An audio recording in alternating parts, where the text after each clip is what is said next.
No momento em que a economia aparece como o tema que mais interessa o eleitor, que mais determina o voto para as próximas eleições, vários assuntos ganham ainda mais importância. Privatização da Petrobras, teto para o ICMS para tentar diminuir a inflação, são apenas alguns.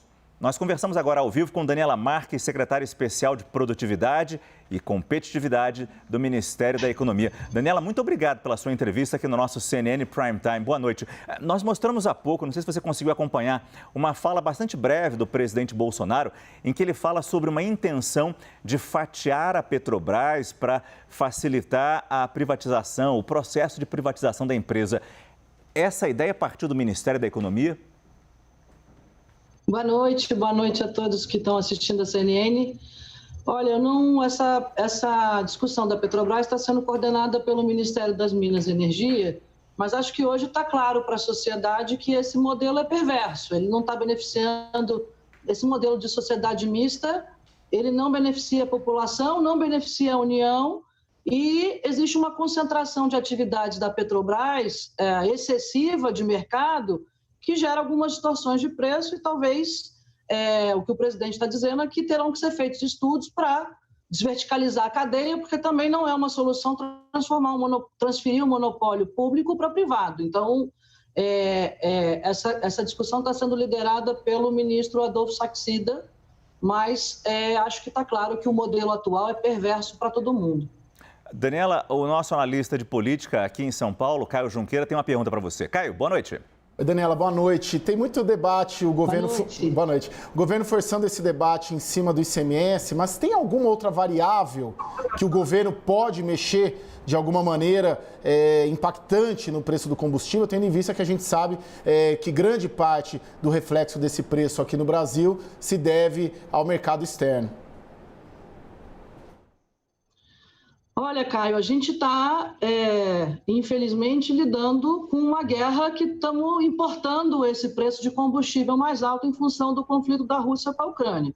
Quando você olha a distribuição, fazendo numa pizza básica do preço do combustível, você tem mais ou menos 1/6 de impostos federais, mais ou menos 2/6 na cadeia de combustíveis, mais ou menos 3/6 atribuído ao ICMS. Então, o governo vem fazendo esforço, primeiro, em março, quando foi promulgado a Lei Complementar 192, que foi toda aquela discussão do PLP 11, a gente, zerou o PIS/COFINS do diesel e aí colocamos 20 bilhões de reais em subsídio para que atenuasse o efeito no preço da bomba. Nesse mesmo projeto, a gente foi aprovado uma regra de transição baseado na média dos últimos 60 meses do ICMS para ser aplicada até o final do ano, o que geraria um esforço dos estados e municípios para também ter um efeito no diesel, uma vez que o Brasil gira sobre rodas, e aí você afeta o custo de produção do Brasil como um todo, o alimento,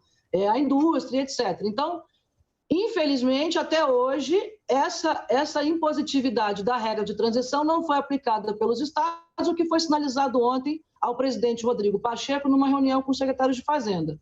E aí, a partir da extensão do conflito, né? Então, assim, estamos falando de um projeto que foi aprovado em março como um primeiro esforço e agora já estamos entrando em junho e o conflito se estende, na verdade, se agrava e você tem aí mantido, olhando o combustível como uma combinação de petróleo e câmbio, o preço do petróleo principalmente muito elevado, o Brasil, em cima da credibilidade atual, tem performado bem como moeda e o dólar está caindo.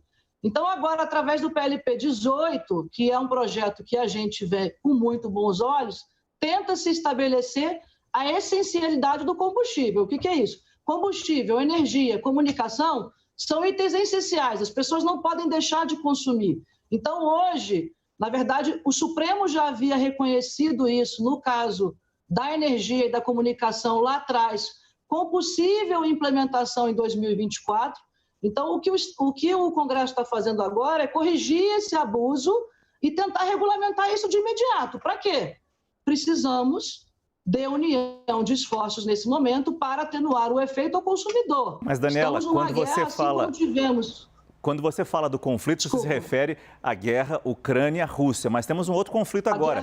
Governadores reclamando muito das perdas que terão com esse teto. Há pouco mostramos a entrevista do prefeito de São Paulo também se queixando disso, de perda de arrecadação. E lá em Davos, o ministro Paulo Guedes, ele foi muito direto, citando especificamente os governadores que estão reclamando dessas perdas.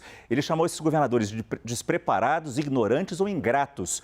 De onde vem essa assertividade toda do ministro, Daniela? Olha, Márcio, o governo federal foi o governo que mais transferiu recursos para estados e municípios na história. Então, nos últimos 3 anos, quando você soma as ações da Covid, que eram para compensar uma queda de ICMS e ISS, que não aconteceu em função das outras medidas para atenuar a pandemia, suspensão de dívida, Lei Candir, cessão onerosa, foram mais de 270 bilhões de reais transferidos a governadores e prefeitos, sem nenhuma distinção política, de forma republicana, sem briga nenhuma. Por quê? Estávamos em esforço de guerra e atendemos a todos os estados e municípios. Mas as perdas, se não fossem tão grandes assim, o projeto na Câmara, aprovado na Câmara, não trataria de uma compensação aos estados que vão perder dinheiro, né?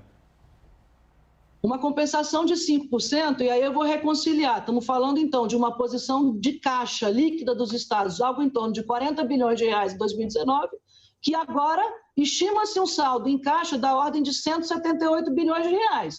É a maior posição de caixa que tiveram na história.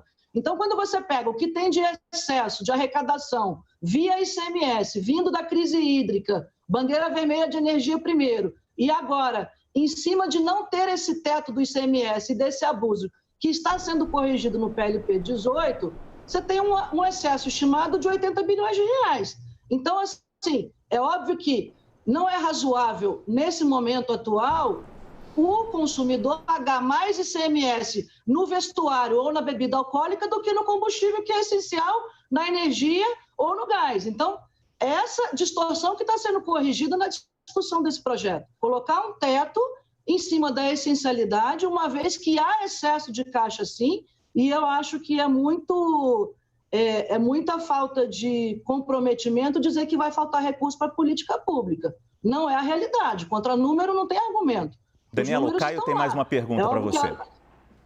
Vamos lá, Caio. Oi, Daniela, você aí é uma sobrevivente, está aí desde o começo do governo, né, equipe econômica, né, muito próxima do ministro Paulo Guedes. Desde então, grande parte da equipe dos chamados liberais aí que assumiram em Brasília junto com o presidente Bolsonaro no Ministério da Economia foram saindo, né? Já tem mais de 10, 15, 20 pessoas que deixaram o governo. Estamos aí há 6, 7 meses, 8 meses do final, pelo menos desse primeiro mandato. A gente não sabe se o presidente Jair Bolsonaro e este projeto que você inclusive também acaba representando, será reconduzido. Qual o saldo? O projeto liberal de Paulo Guedes, Bolsonaro, ele foi bem sucedido ao final deste governo? Que avaliação vocês conseguem fazer hoje, maio de 2022, passados mais de 3 anos de governo? Olha, Caio, te agradeço, assim, acho que a parte saiu a ficar. A gente trabalhou desde o início num binômio econômico de controle de gastos e consolidação fiscal e reformas para o mercado para promover produtividade, competitividade, melhora do ambiente de negócio. Quando você passa que a gente fez essa consolidação fiscal, fez a reforma da Previdência, o nosso governo foi o primeiro governo que não aumentou despesa com pessoal na história, foi o primeiro governo que reduziu o cargo comissionado, foi o primeiro governo que reduziu dívida sobre PIB da entrada até a saída. Se você pensa que a foto já seria boa, você olha o filme, que depois de 1 ano a gente teve que pivotar, né, mudar totalmente o caminho, porque fomos atingidos por uma pandemia.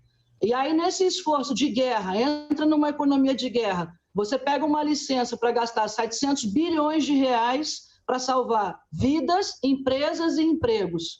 Salva o Brasil de uma depressão e no ano seguinte fecha com superávit de conta pública, tendo aprovado um Banco Central independente, tendo feito mais de 150 leilões de concessão, tendo aprovado mais de 20 marcos regulatórios, como o marco do saneamento. E essa semana seremos coroados com o leilão de capitalização da Eletrobras, que vai resolver um cronograma de investimentos de energia para o Brasil para os próximos 10 anos. Assim, Eu acho que para quem passou 2 anos combatendo pandemia e todas as consequências dela, e a forma como o Brasil entrou e saiu e deu assistência a 68 milhões de brasileiros, a empresas, programas de crédito enfocados no pequeno, eu me sinto muito honrada de ter sido parte desse projeto. Acho que foi um privilégio do Brasil ter tido pessoas como o ministro Paulo Guedes e o presidente Bolsonaro na condução da economia do país no momento mais difícil da história. Ninguém nunca viu uma crise igual a essa. Agora, por que, na sua percepção, pelo menos nas pesquisas de intenção de voto, esse projeto ele não lidera nas pesquisas de intenção de voto, né? É o projeto da oposição que lidera as pesquisas, Daniela. Olha, Caio, eu não sou comentarista político, mas hoje você vê um dado de emprego, por exemplo. Então, assim, a resposta para isso está em comunicação, porque o Brasil sempre vem, as previsões são sempre, o ano que vem tem recessão, agora o próximo semestre tem recessão, então falavam que a gente ia cair 10, a gente caiu 3,9, depois subiu 4,6, esse ano está indo para uma estimativa de crescimento de 1,5, mas principalmente dados de emprego e renda muito fortes. Então você tem investimentos contratados já de mais de 850 bilhões de reais para os próximos 10 anos, e a gente está lidando com um efeito de inflação que ainda é consequência da crise da Covid, dessa guerra, que tem uma concentração de esforços para lidar. Você vê assim, o dado de cada mês melhorando o emprego, a trajetória para baixo. Eu acho que é uma questão de comunicação, mas assim, não sou comentarismo política, não comento pesquisa, não é a minha praia, mas eu acho que, do ponto de vista econômico, o Brasil está indo muito bem, sim, e ainda que exista essa situação mais crítica de preço nesse momento, o que ainda é rescaldo da crise, você está vendo uma inflação acima da média no mundo inteiro, inclusive países desenvolvidos, você está vendo crise de combustível no mundo inteiro, não só no Brasil. E quando você compara o Brasil com os outros países da América Latina, Argentina, Bolívia, assim, os números são, a inflação na Argentina está acima de 50%. Então, assim, eu acho que a resposta está vindo. A inflação está num nível um pouco mais alto, mas o consumo e a renda também estão num nível mais alto. A atividade econômica vai compensar isso e a gente tem confiança nisso. Daniela Marques, secretária especial de Produtividade e Competitividade do Ministério da Economia. Muito obrigado pela sua presença com a gente aqui no CNN Prime Time. Agradeço também ao Caio Junqueira. Boa noite, Daniela. Obrigada, até a próxima.